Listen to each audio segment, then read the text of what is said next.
I do, like many of you, appreciate the comforts of the everyday routine, the security of the familiar, the tranquility of repetition. Bloody hell. I enjoy them as much as any bloke.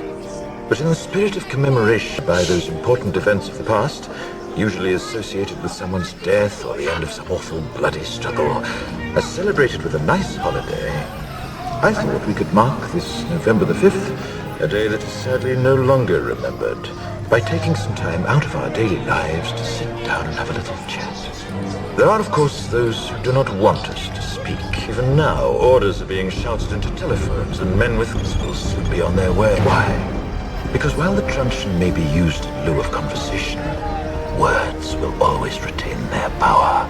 Words offer the means to meaning, and for those who will listen, the enunciation of truth. And the truth is, there is something terribly wrong with this country, isn't there? Cruelty and injustice, intolerance and oppression. And where once you had the freedom to object, to think and speak as you saw fit, you now have censors and systems of surveillance coercing your conformity. And so, how did this happen? Who's to blame?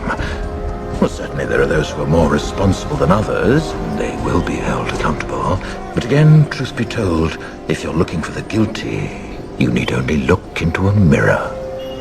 I know why you did it. I know you were afraid. Who wouldn't be? War, terror, disease. There were a myriad of problems which conspired to... Fear got the best of you, and in your panic you turned to the now... He promised you order, he promised you peace, and all he demanded in return was your silent, obedient consent. More than 400 years ago, a great citizen wished to embed the 5th of November forever in our memory. His hope was to remind the world that fairness, justice, and freedom are more than words. They are perspectives. So if you've seen nothing, if the crimes of this government remain unknown to you, then I would suggest that you allow the 5th of November to pass unmarked.